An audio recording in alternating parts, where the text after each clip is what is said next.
Okay, welcome back. F at x is equal to 2x plus 1. You know what this represents. When we are looking at it, our functions, this is y is equal to 2x plus 1. This is a straight line, which is a linear function.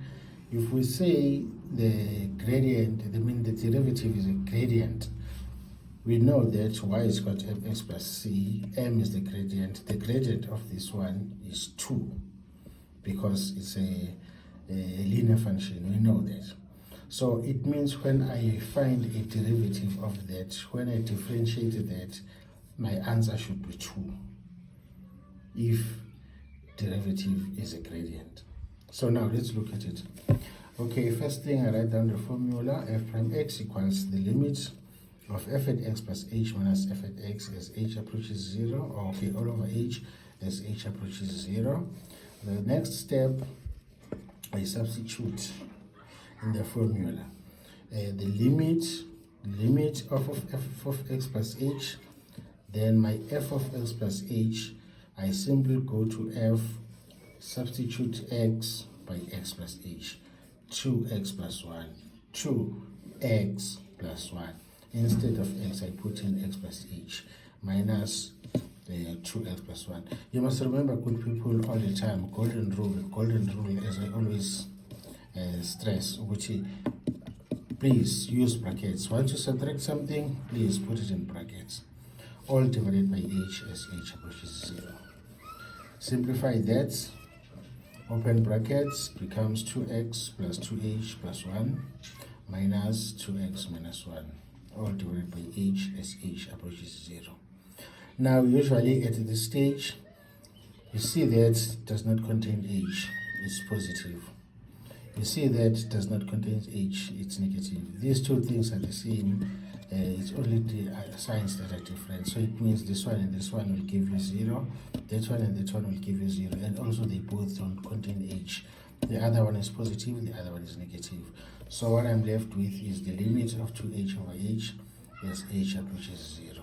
Simplify that, h will divide h, then you are left with 2. Therefore, the derivative of that is 2. Remember what is 2? It was the gradient of the function. So f prime x equals to 2. Note that for f at x is equal to x plus 1, which is in a form of y is equal to mx plus c, m is equal to 2, which was our answer to that one, or the derivative to that one. Okay, let me move to the second one. I see my video is still at 3 minutes. So the next one was f at x equals 3xy plus 2. I write down the formula f prime x equals limit of f at x plus h minus f at x, all divided by h as h approaches 0. Second step, substitute limit. Instead of f of x plus h, I put in 3 into x squared, x plus h all squared plus 2. Remember, 3x squared plus 2, 3x squared plus 2. Instead of x, I put in x plus h minus f at x minus f at x as it is, all divided by h. Then remember, brackets, good people, subtract, open brackets. Then I simplify that. 3 into x plus h all squared becomes 3 into x squared plus 2x plus h all x squared into, close brackets, plus 2. 3x plus h all squared plus 2. Minus that, I've already opened the brackets there. Next step, if I open these brackets, this is how I get, but I have written it nicely here since it was cramped there. You see, I've got positive 3x squared and a negative 3x squared. Yeah, this was supposed to be 3x squared. It's positive, it's negative, it goes. I've got positive 2, I've got negative 2, does not contain h, it goes.